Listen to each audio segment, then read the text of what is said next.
Falar de reparo de DNA, é um capítulo do Stryer, tem algumas figuras do Stryer mesmo, mas eu vou falar de algumas coisas porque eu trabalhava com isso, né? Foi assim que comecei a trabalhar na pós-graduação também. Depois eu passei a trabalhar com a estrutura da cromatina, que tem a ver com DNA e tudo, né? Mas vamos ver aqui, eu vou contar umas historinhas daquela minha época. Bom, então a gente começa falando de lesão em DNA e mutações. Vocês sabem que o vírus, coronavírus, assim como o HIV, se deixasse eles solto, eles mutariam tudo que eles podem, né? Eles só não mutam aquelas regiões muito importantes porque a estrutura da espícula, a estrutura daquelas proteínas, se mudar muito, o vírus se ferra, né? Então, na verdade, multa pra caramba. Só que algumas versões não funcionam, né? E as que funcionam vão andando por aí, né? Às vezes a mutação dá um escape a um anticorpo, né? Mas assim, o grau de mutação é muito grande para RNA, porque a RNA polimerase não tem uma fidelidade muito grande, não. A a DNA polimerase já é um pouquinho melhorzinha, né? E ela, mesmo assim, ela erra uma vez a cada 10 a 7. Quando a gente fala assim, uma vez a cada 10 a 7, na genética não se fala assim, né? Se fala que a taxa de mutação é 10 a menos 7. 10 a menos 7 porque é 1 sobre 10 a 7, né? 10 a 7 vocês estão ligados que é 10 milhões, né? 10 vezes 10 a sexta, né? 10 milhões. Então ela faz um erro a cada 10 milhões. Isso deveria ser a mutação que você vê na Escherichia coli, porque a polimerase dela erra 1 em cada 10 milhões, só que você observa uma mutação muito menor, de 10 a menos 10, né? Quer dizer, 1 em cada 10 bilhões, né? 1 em cada 10 vezes 10 a 9. E isso se deve a um mecanismo de vigilância do DNA, que é o mecanismo de reparo, né? Monitoramento pelo sistema de reparo.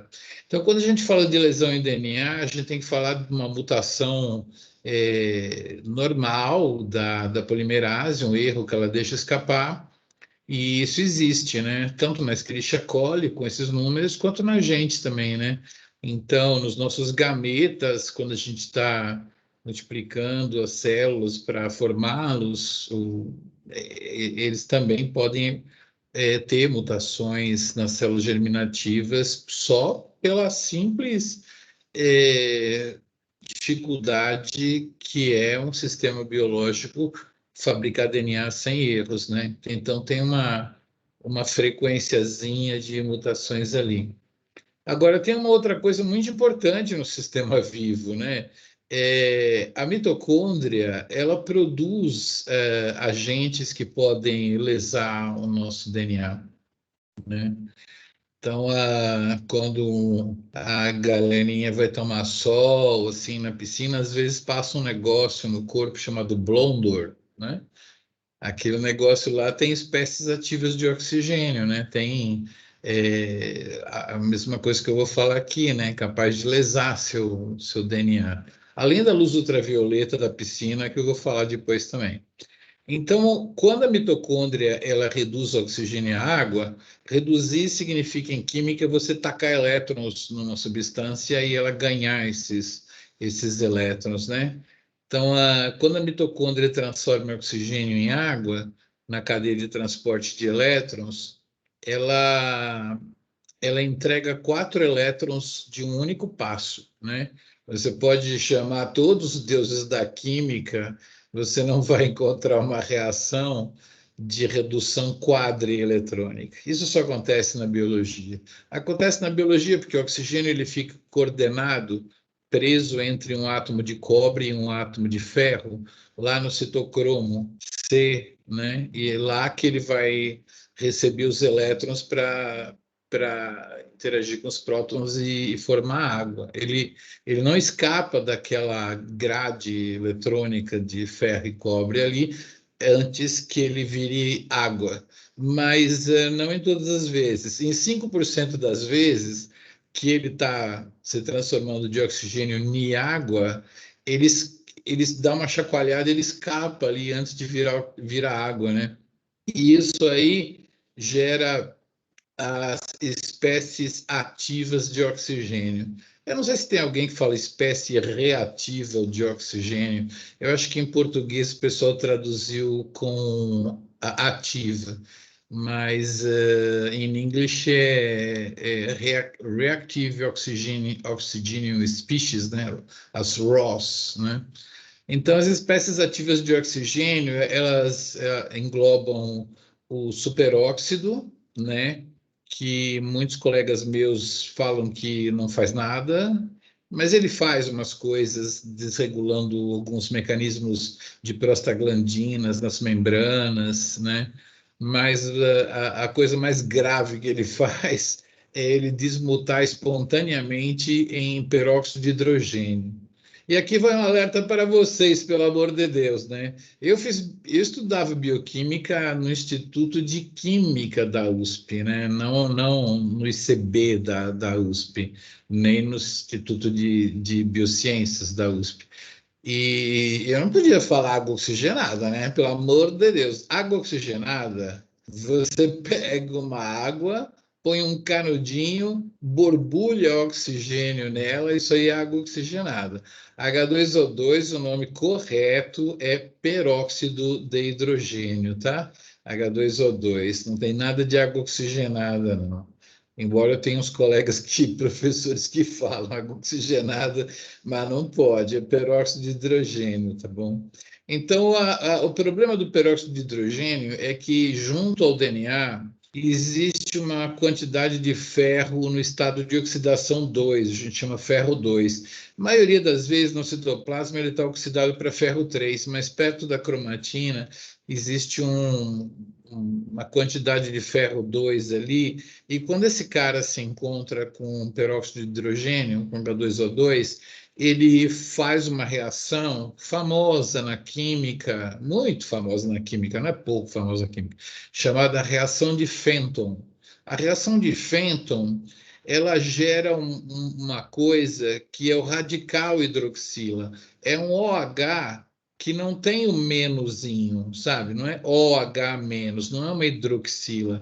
Aquele menos representa dois elétrons, né? Se vier um próton, aquele pauzinho do HO menos estica e forma uma água, né? Porque o cara tá H+, tem dois elétrons ali, você estica aquele pauzinho e forma uma água. Mas o OH menos tem dois elétrons ali, não faz mal para ninguém, vira água se tiver um próton.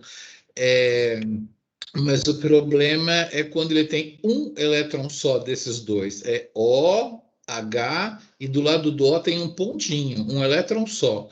Então, esse cara ele pode atacar um outro átomo, fazendo um ataque nucleofílico, ele pode receber um elétron também, então, para completar esse parzinho. Então, é muito perigoso, ele destrói moléculas, né? Ele oxida moléculas e só que ele tem um tempo de viagem na célula muito pequeno. Se você gerar esse radical hidroxila no meio do citoplasma, ele não vai ter tempo de chegar no núcleo. Ele vai reagir com uma proteína que tiver por ali, com uma membrana de retículo. Então, essa reação ocorre mesmo e ela é perigosa perto da cromatina mesmo. Tem ferro ali perto do DNA, você gera o radical hidroxila e ele quebra o DNA, né? Ataca muito a ribose, produz quebra na cadeia, né? Aí vocês viram, é isso daí. O radical hidroxila, ele é produzido internamente na célula por peróxido de hidrogênio, mas também a água é ionizada quando você tem radiação por raio gama, por raio-x, né? Radiação ionizante, ela produz peróxido de hidrogênio dentro da célula e isso produz radical hidroxila pela própria reação de Fenton, é a mesma coisa. Então, um blondor, né, que você passa na pele pode atacar sua pele igual uma radiação por raio-x ou raio gama e tal. E a lesão que mais acontece nesses casos é uma quebra de fita simples. Você tem lá um radical hidroxila formado ali perto do DNA, e ele fala: vou atacar alguém, vou atacar alguém, vou atacar alguém. Geralmente ele ataca uma das ribosas de uma das fitas e ele some, né? Ele se gasta quando ele quebra essa cadeia. Então você tem um DNA dupla fita, uma das cadeias fica manca lá, né? A ribose fica destruída, o anel fica apacado. Esse daí é o mecanismo, então, para peróxido de hidrogênio. Lembrem que eu comecei essa história falando que só de você respirar você está produzindo essas lesões, né? Porque seu oxigênio, na hora que vai virar água, 5% das vezes você mesmo se lesa, né? E lembre-se que essa mesma lesão é a produzida por radiação, né? Quando você quer se proteger de radiação, é esse mesmo tipo de lesão aí que a gente está falando. Bom, a gente também sofre lesão do nosso DNA por agentes exógenos, né, físicos ou químicos. Olha, físico, a gente tem que falar da luz ultravioleta, né, muito intensa durante o período do meio-dia, né, e ela vai penetrar na sua célula e lesar o DNA também. Tem uma pesquisadora que determinou que a produção de melanina, quando você toma sol, depende da lesão no DNA. Então, você não consegue evitar, se você quer ter um bronzeado, você tem que ter lesão no DNA. O segredo que vocês vão ver já já aqui embaixo no slide usar o protetor solar para você não lesar o seu DNA tão rapidamente. Mesmo porque você pode causar umas lesões tão fortes que vai dar queimadura, né? Matar as células e te dar uma queimadura, virar um pimentão, igual eu viro, se pegar muito sol. Então, agentes físicos, eu acho que a gente pode falar da luz ultravioleta. Eu já falei de radiação, mas que a gente toma quando vai fazer chapa de pulmão, dentista, essas coisas, né?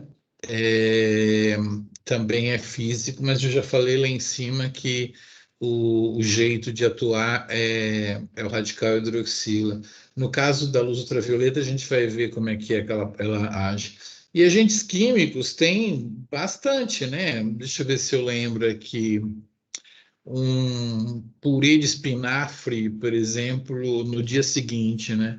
Quando você bate o espinafre, você descompartimentaliza umas enzimas e uns substratos e ele começa a produzir umas substâncias tóxicas, tóxicas não, né? Mas que podem lesar DNA.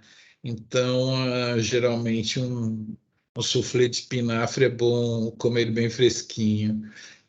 Uma outra que todo mundo conhece é aquela carne fritinha demais, né? Do hambúrguer, né? Acho que essas lanchonetes não deixam acontecer isso, mas padaria, né? Se for comer um burgão na padaria lá, às vezes vem aquela chapa, né? Com aquela carne já vem assim, bem pretinha assim do lado de fora, tal. Aquele queimadinho lá de carne forma nitrosaminas que também atacam DNA. Vamos falar de alguns outros depois. Então, o que eu vou falar primeiro é uma coisa que tem no Straya, tá? Que é o sistema de reparo. É o que me mandaram ensinar hoje. Se pegar os programas de biomol, eu tenho que vir aqui dar a famosa aula de sistema de reparo. Só que assim, depois que eu trabalhei com reparo, eu comecei a trabalhar com ciclo celular e tudo mais. Então eu vou dar uma ideia para vocês de como que o câncer aparece na aula de quinta-feira, porque é um detalhezinho um pouco maior. A gente não dá isso no curso de biociências, de biologia. Eu sei disso porque eu dou aula de bioinformática no noturno no sexto período. Aí eu tenho que falar de uma proteína chamada P53 e eu pergunto se alguém já ouviu falar de P53. Vocês já ouviram falar de P53 em alguma matéria, citologia, qualquer genética?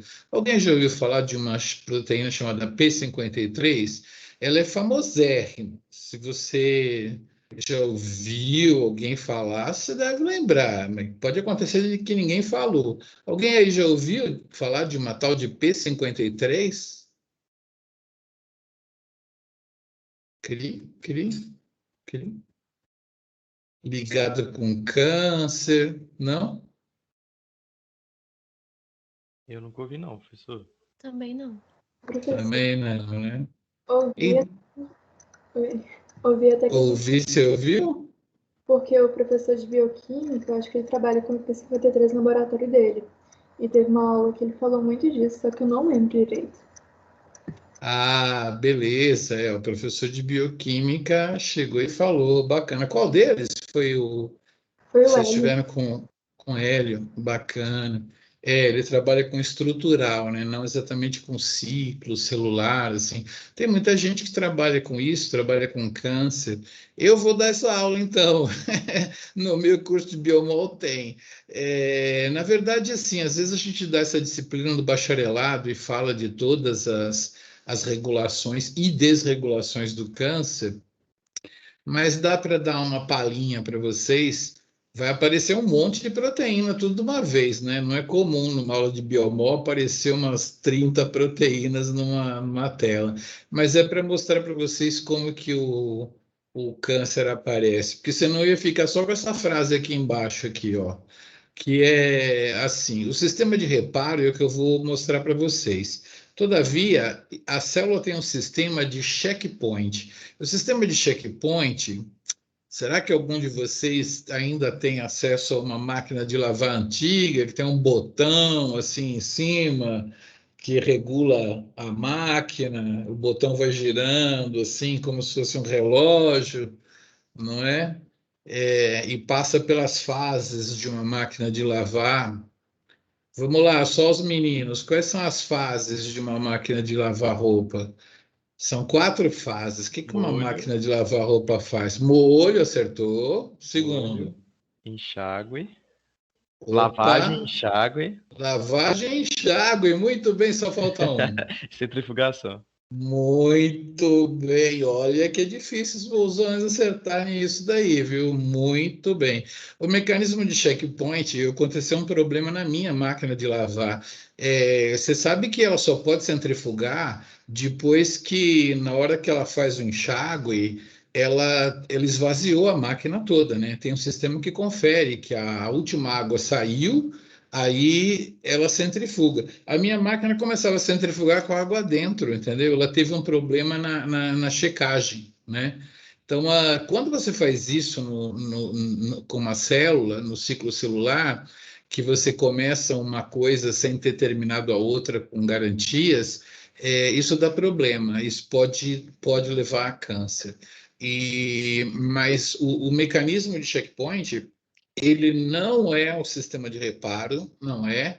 Mas, por exemplo, você vai tomar um sol, você vai causar lesões no seu DNA, né? Os dímeros de pirimidina, por luz ultravioleta. Eles demoram 24 horas para serem eliminados, tá? Durante essas 24 horas, para evitar que a DNA polimerase passe lá, polimerizando, existe um sistema que bloqueia a divisão celular.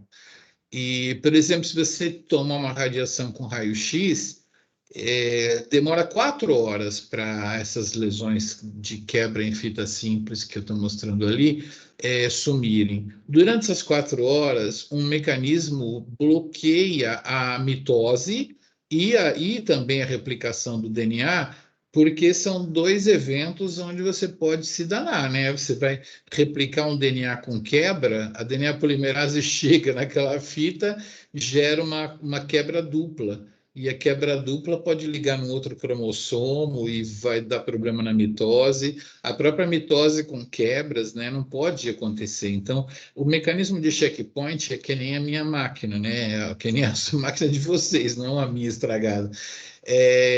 Você tem que evitar que algumas coisas aconteçam, que a célula continue se dividindo numa boa enquanto ela tem a lesão no DNA. Luz do sol, 24 horas, irradiação, raio-x, 4 horas, e assim vai. Enquanto tem lesão no DNA, você não pode permitir a duplicação do DNA ou a mitose, né? Você tem que bloquear o ciclo de divisão. Então, isso aí se chama mecanismo de checkpoint. Então, por favor, mecanismo de checkpoint repara o DNA? Não. Ele bloqueia o ciclo celular enquanto o reparo acontece, tá? Enquanto o reparo acontece, o ciclo celular é bloqueado por um mecanismo de checkpoint que eu vou dar uma aula sobre isso, que não é do programa normal, mas do meu é. Quinta-feira eu vou ensinar para vocês tudo sobre o sistema de checkpoint e por que ele está conectado com o câncer, né?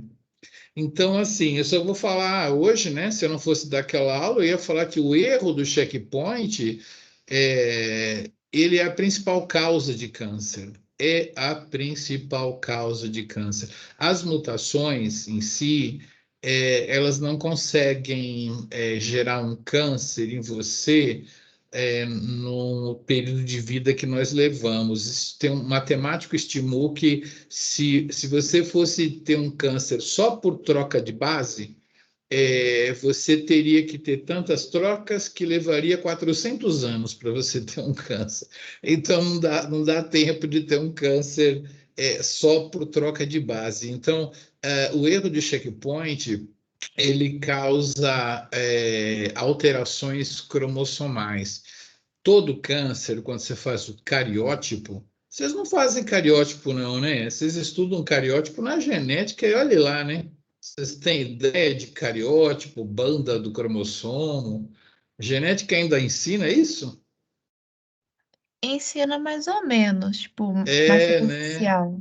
É uma coisa que quase ninguém mais faz, né? Então, mas é um assunto muito interessante na biologia do núcleo, né? O cromossomo, as bandas cromossômicas. Eu vou dar uma palhinha sobre bandas cromossômicas mais para frente. Eu fiz algumas por um tempo, quando eu era IC, eu acho. Então, o erro de checkpoint é a principal causa do câncer, porque todo câncer, quando ele entra em progressão mesmo, para se tornar mais violento, os cromossomos estão todos estragados, né?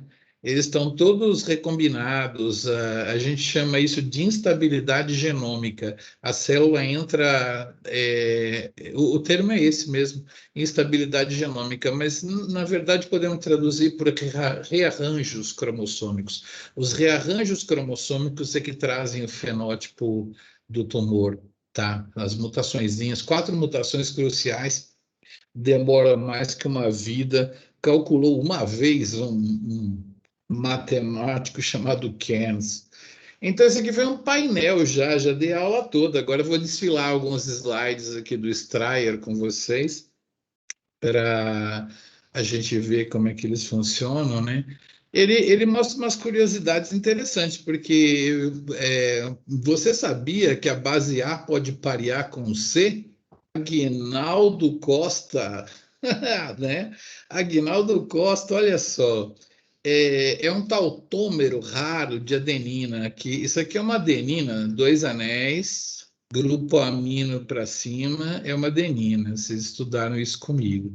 Aquele H que estava aqui, se ele cair para cá, você consegue fazer uma ponte de hidrogênio assim e uma ponte de hidrogênio assim. É um pareamento perfeito de adenina com citosina. Isso existe em raras situações, né?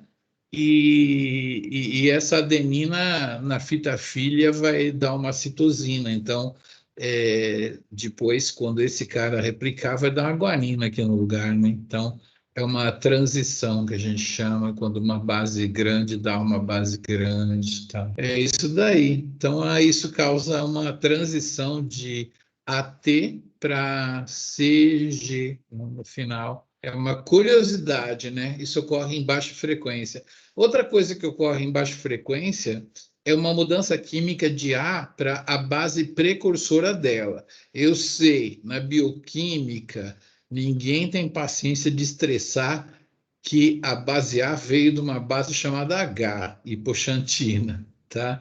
Mas isso está lá no metabolismo, vocês estudaram, que a adenina vem da hipoxantina, beleza, beleza.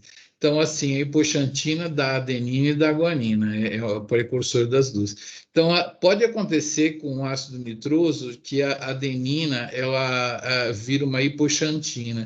E a hipoxantina ela tem um sistema de pareamento muito parecido com o da guanina, né? Então, isso aqui é uma citosina, ó, um anel só e um nitrogênio para cima, é uma citosina. Então, isso aqui também aconteceu uma transição de adenina para guanina, porque a citosina, na próxima geração, vai parear com a guanina. São curiosidades. Agora vamos para umas lesões um pouco mais interessantes.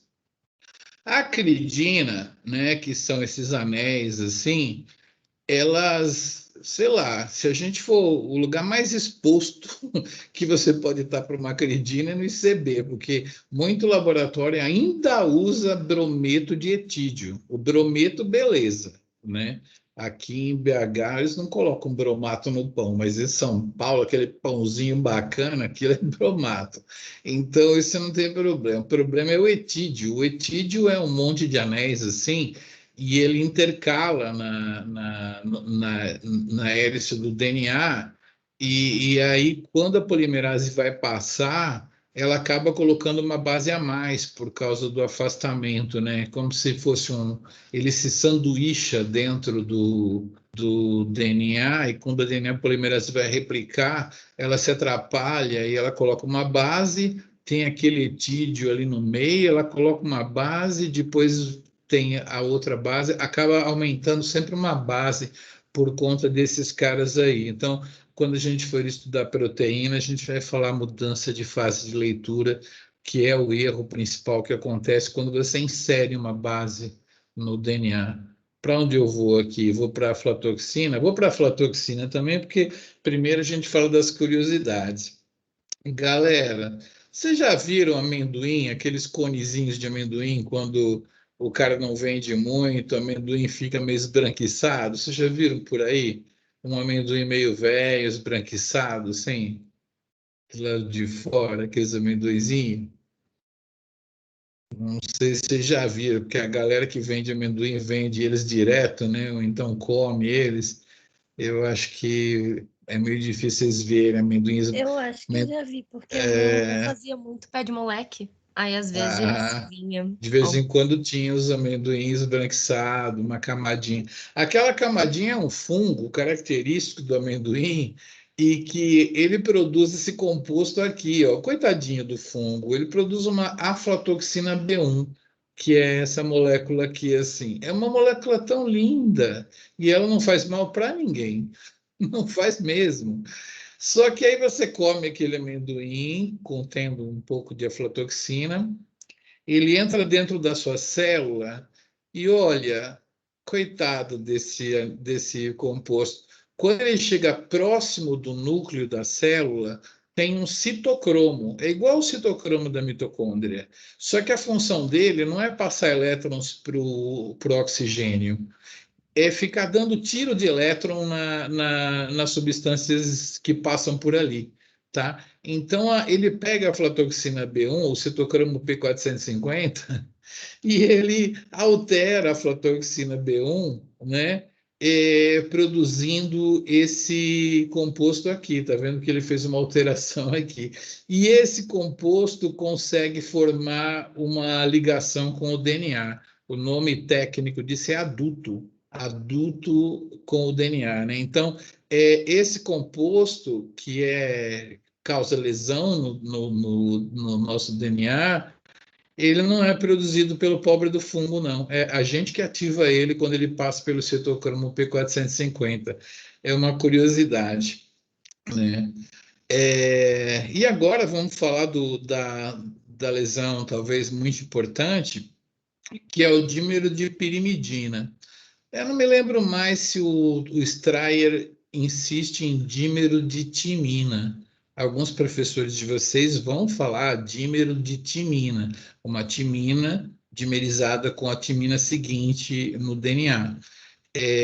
Mas eu não consigo falar isso porque eu trabalhei com lesão em dímero de pirimidina, eu irradiava células com luz ultravioleta, estudava isso e tal, e eu sei que o dímero pode ser entre T e T, é o mais frequente, mas também existe o dímero C com T, né? Então, a gente, para falar mais certo como é C com T e T com T, a gente fala dímero de pirimidina, tá? É o mais correto. Se quiser falar dímero de timina, o mais frequente é o dímero de timina, mas a gente fala dímero de pirimidina. Aqui está uma pirimidina que tem um anel só, dupla ó para cima, e na posição 5, 1, 2, 3, 4, 5, tem um CH3. Essa timina está virada ao contrário, ó. Ela está andando para cá, CH3 na posição 5. Então, quando a luz ultravioleta irradia esses caras aqui, eles acabam formando um anel de 4 aqui, né? E fazendo uma ligação. Essa ligação fica perene aqui. E é claro que essa timina ficou virada ao contrário. Além de ficar virada ao contrário, ela está muito mais perto dessa do que deveria. Ou seja, deu uma distorção enorme no DNA, tá? Porque você tinha duas timinas, uma depois da outra, pareando com adeninas lá em cima e tal. Aí elas absorvem a energia da luz ultravioleta e formam essa conexão aqui e formam o famoso dímero de pirimidina. No caso, é um dímero de timina, que é o mais frequente, né? Aqui está espacialmente, né? Mas é isso daí. O dímero de pirimidina é a lesão mais comum do V curto, tá? A luz de forró, aquela que você vai no forró com roupa branca e fica tudo azul, né? Aquela lá não forma dímero de pirimidina, não, tá? Não tem problema, não. Aquela lá não é mutagênica, não. Pode tomar banho de luz UV longo. Agora, se ela for uma luz UV longo meio porcaria, com contaminações de UV curto, aí não. A luz UV curto, ela não quase que é invisível, né? Tem muito nas cápsulas de fluxo laminar, né? É isso daí. Muito bem, então, falei das lesões, agora vamos falar dos reparos, né? Então, o reparo, assim, basicamente é só mostrar esse slide aqui, já mostrei o reparo, né? E tem duas siglas, BER e NER. Eu não posso traduzir BER e NER porque a sigla é famosa, né? Em inglês, chegou a querer traduzir DNA. Os franceses falam, né? Le ADN, le ADN, o ADN. Mas a gente não fala ADN, fala DNA, né? Que aqui o BER e o NER, eu vou explicar o que são as siglas.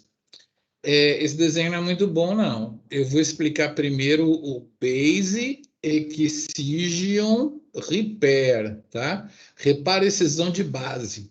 E aí eu vou falar que tem um cara chamado Darwin que explicou que os organismos que conseguem desenvolver um gene que faz uma função, eles são mais adaptados, sobrevivem mais e tal, não sei o que lá.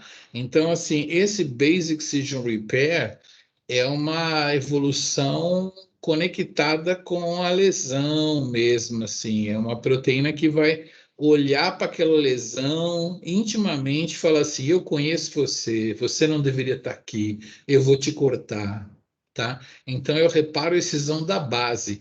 Existem umas enzimas que conseguem pegar uma base que foi lesada e arrancar, tá bom? Então, vamos entender o Base Excision Repair, aí eu volto aqui e falo do Nucleotide Excision Repair para vocês entenderem, né? Então, vamos ver esse Base Excision Repair aqui. Olha, isso aqui é só para quem entende muito de proteína, sabe que isso aqui é uma alfa-hélice, uma fita beta. Isso aqui é uma representação de uma proteína no estilo cartoon, né? Ela está pegando uma base aqui, ó, do DNA que estava lesada, pegando para dentro dela, né? Isso daqui é uma proteína ALK-A excisando a base, né? É uma glicosilase. Glicosilase porque a ligação glicosídica que liga a base na ribose vai ser cortada por ela. Mas, assim, o importante não é que ela é uma glicosilase, o importante é que ela consegue se associar a uma base mutada, entendeu? Isso aqui é coevolução, né? Evolução, entendeu? Essa proteína existe para fazer isso, né? Ela evoluiu para fazer isso e deu um valor adaptativo para o bicho que fazia isso, né? Então, é algo que há excisando a base. Ela captura a base dentro do seu sítio ativo e gera um sítio que a gente costuma chamar de sítio abásico. Só no meu tempo a gente chamava sítio AP, né? Vejam que existe um tal de sítio AP aqui, mas é um sítio abásico, quer dizer, o DNA fica sem uma base ali, né? E aí isso aí é substrato para uma enzima chamada AP endonuclease, que ela fala: caramba, um DNA faltando uma base, vou reparar, né? Então, são duas enzimas, né? A glicosilase vai arrancar a base e uma outra enzima vem aqui para consertar. Eu tenho um desenho desse conserto aqui do lado direito, só que não é com a gente excisando uma base A alterada, não. É uma base U verdadeira, uma base U, só que a base U está num lugar errado. Enquanto a aula começou e chegou até aqui quase no fim, falta 10 minutos, algumas citosinas do seu DNA, elas desaminaram aquele grupo amino lá em cima, e quando aquele grupo amino troca por dupla O, isso vira uma base U. Então, tem base U no seu DNA. Não pode isso, né, gente? Mas tem, elas assim, espontaneamente, uma parte das bases C, não todas, né? Senão a gente está ferrado. Mas alguma base, durante essa nossa palestra aqui, a C virou U no seu DNA. E tem uma enzima que reconhece U em DNA, entendeu? Um lance bem evolutivo mesmo. Ela enxerga isso aqui. Ela vê um U no DNA. Então, assim, a citosina desaminada vira U, já virou, né? E ela vai ser retirada por uma glicosidase, né, que vai cortar aqui a ligação. Isso é uma representação de DNA muito estranha, mas seria um nucleotídeo com U, né, pareado com um G, porque ele era um C, né, o C virou U.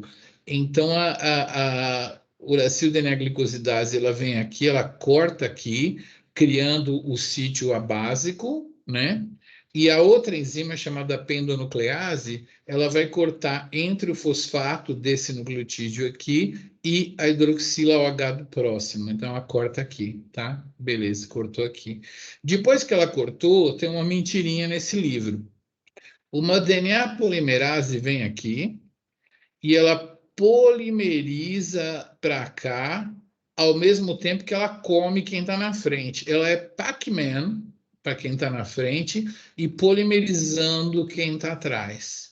E aí ela vai acabar deixando um 3'OH com um 5' fosfato, com 5' fosfato não, com um 5' monofosfato, e a ligase vem aqui e liga, tá? Então, assim, o livro acha que você consegue comer só essa base que ficou errada aqui e polimerizar uma no lugar, tá vendo? E aí a ligase já ligou. Só que não é verdade, a ligase não liga aqui, ela liga um pouquinho mais para lá. A DNA polimerase, ela come quem está na frente, polimeriza quem está atrás, e esse cara vai ser ligado pela ligase um pouquinho mais para cá, tá?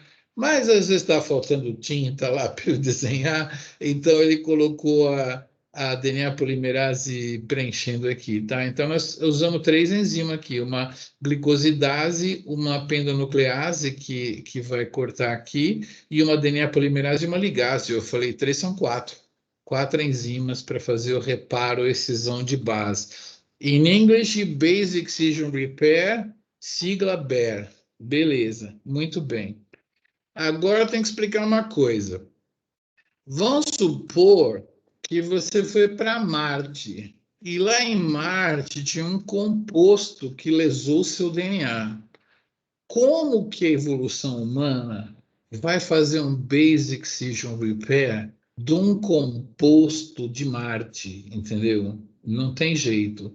Mas existe uma maneira. Se um composto causa uma distorção na hélice do DNA, nós temos enzimas que não têm a mínima ideia de que composto é aquele. Não sei eliminar aquele composto, mas eu sei cortar o pedaço, tá? E substituir, beleza? Então, isso daqui, eu cortei um pedaço e substituí. Poderia estar matando, poderia estar roubando, podia chamar isso de pedaço excision repair, né? Mas não chama. Não fui eu que dei o nome. O nome é Nucleotide Excision Repair, porque ele vai trocar alguns nucleotídeos, tá? Eu tentei explicar porque que o nome é esse. Ele vai trocar alguns nucleotídeos. Ele chama NER, acostume-se com isso, porque ele chama NER, e o que ele faz é trocar alguns nucleotídeos, porque não sabe arrancar a base igual esse aqui sabe, entendeu? É um mecanismo evolutivo, se desenvolveu na evolução, para quando a gente não tem como arrancar a base exatamente. Então, uma lesão tipo dímero de pirimidina, que você liga uma base na outra, só cangurus têm uma enzima que gruda aqui, excitado pela luz visível, separa o dímero de pirimidina. É uma enzima que eu só conheço em células de canguru, né? A gente não tem, os outros vertebrados não, os outros mamíferos não têm essa enzima aqui, que seria um reparo BER para dímero de pirimidina, só existe em canguru. Então, o Nucleotide Excision Repair funciona desse jeito. Então, se a gente entender como é que é, basta um desenhozinho aqui. Isso é uma das possíveis representações esquemáticas de livro para um dímero de pirimidina, porque como você liga uma base na outra, fica meio assim, ó, ele ligou aqui, né? Na verdade, a gente, quando desenha, que a gente trabalha com isso, a gente já faz só um triângulo, né, para representar o dímero de pirimidina, porque você está encostando demais uma timina na outra, né? Então, eu sei reparar isso aqui? Não, eu não sou canguru, né? Se eu fosse canguru, com a luz visível, eu abriria isso aqui, mas eu não consigo, não. Então, eu corto aqui, preencho com a DNA polimerase, a ligase e liga, tá? Então, isso forma um remendo de reparo. Em inglês é muito famosa a palavra patch, né? Isso aqui é um patch. Igual festa caipira, que você faz um patch lá na calça rasgada, né? Muito bem, então vocês aprenderam o que é o BER, o que é o NER. Deixa eu olhar para o relógio, tem 3 minutinhos aqui.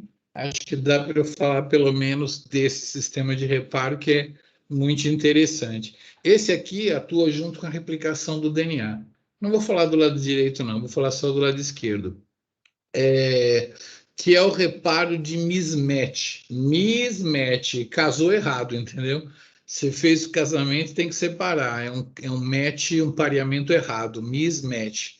Você fez um casamento errado aí das coisas. Você botou um T no lugar do G. Não é à toa que a fita de baixo está escrita em azul, porque essa é a fita filha, a fita que acabou de ser sintetizada. Então aquele T está errado, né? Mas nós sabemos que aquele T está errado porque nós estamos olhando e eu falei que o azul era a fita nova.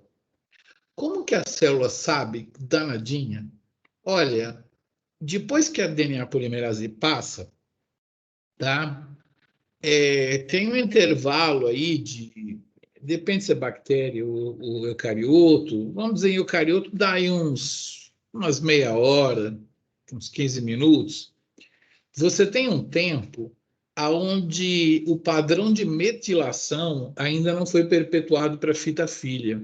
É porque aqui não está mostrando, mas algumas dessas bases aqui, dessa fita parental, elas têm umas metilações em algumas posições que não afetam em nada o pareamento, tá? Cada organismo tem um tipo de padrão de metilação, e nós temos um padrão de metilação, e logo depois que o DNA é replicado, vai vir aqui um sistema, demora de 15 minutos a meia hora, vai vir um sistema aqui que vai falar assim, olha, se está metilado aqui, vou metilar aqui embaixo, se está metilado aqui, eu vou metilar aqui embaixo. É como se essa fita, daqui a 15 minutos, ela ficasse preta igual a de cima, duplamente metilada, né? Isso é um sistema de proteção, porque quando vem um vírus, a gente pode cortar ele, porque ele não está metilado, né? Isso é muito comum em bactérias, a gente não fica cortando os vírus, mas a gente tem padrões de metilação para isso. Então, enquanto o padrão de metilação não foi herdado para a fita de baixo, esse sistema com essas proteínas MUT-S, MUT-L e MUT-H, eles vão encostar na fita parental e não na fita filha, porque aqui está metilado. Eles vão cortar aqui, ó, né? Depois cortar aqui e preencher, tá? Então, é um reparo chamado de mismatch, feito por 3 proteínas que não são exatamente as mesmas em bactéria, mas são muito parecidas, e elas reconhecem a fita parental, portanto, elas sabem que quem está certo aí é o G, entendeu? Elas se aproximando desse GT aí, elas sabem que o G está certo e o T está errado. Então, na verdade, a solução ela parece um NER, né? Parece um nucleotide que seja um repair, porque ela não vai trocar o T, ela vai cortar aquele pedaço, entendeu? E vai reparar, né? Colocar alguma coisa nova no lugar, tá bom? Só que a gente chama isso de mismatch repair. É esse cara que faz a mutação da Escherichia coli cair de 10 a menos 7 para 10 a menos 10, né? Assim, a DNA polimerase já capricha um bocado, mas quando ela erra, tem alguém aí para tomar conta.